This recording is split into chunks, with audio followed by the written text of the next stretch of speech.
आपसे ये जानना चाहेंगे सबसे पहले तो कुशीनगर में काम करने का अनुभव कैसा रहा? बहुत अच्छा है सर, यहाँ पे काम करने का मजा ही कुछ अलग है। जी। और जहाँ पे हम लोग शूट भी कर रहे थे, काफी वहाँ के लोग भी बहुत अच्छे थे। दिल्ली से ही रहते हैं। अच्छा, अभी मैं जब आपके हीरो जो हैं उनसे मैं पूछ रहा था तो कह रहे थे कि लव हो गया है, क्या वास्तविकता क्या है? हाँ, यही है कि सच यही है कि मूवी में लव हुआ है, ओरिजिनल में नहीं। की वेब सीरीज है राजा शिवाजी। नाम से तो लगता है कि कोई एक्शन वाली वेब सीरीज होगी, लेकिन ये लव स्टोरी है। ऐसा क्या है इस वेब सीरीज में जो बाकी लव स्टोरीज से इसे अलग बनाता है? एक्चुअली आज के मतलब माहौल के हिसाब से जी।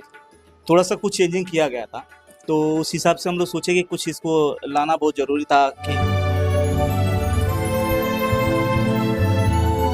बीएस मस्ती मूवी बैनर के तले इस फिल्म का निर्माण किया गया है। और जितना मैं इस बैनर के बारे में जानता हूं, मैं अपने सभी दर्शकों को बताना चाहूंगा कि सिनेमेटोग्राफी के मामले में लो बजट फिल्म्स जो कि डिजिटल प्लेटफॉर्म पर प्रेजेंट होती हैं वेब सीरीज, ये बैनर काफी बेहतर काम कर रहा है। चाहे फिर वो गोल्डन शावर इफेक्ट्स की बात कर ली जाए, ट्रांजिशन की बात की जाए, प्लेटफॉर्म पर ये रिलीज होगी। यहाँ पर एक रिलीज का आपको कहा जाए कि न्यूज मिलेगा और वहां पर जाकर भरपूर प्यार दुलार देना है इस वेब सीरीज को। हमारे माध्यम से जो दर्शक आपको देख रहे हैं उनसे क्या कहना चाहेंगे? बस यही बोलूँगा कि आप लोग प्यार और दुलार बनाए रखें और हमारे जो भी चीज़ फिल्म आ रही है उसको आप लोग अच्छे से देखिए और शेयर करिए और बहुत मज़ा लीजिए और एंजॉय करिए। चीज़ है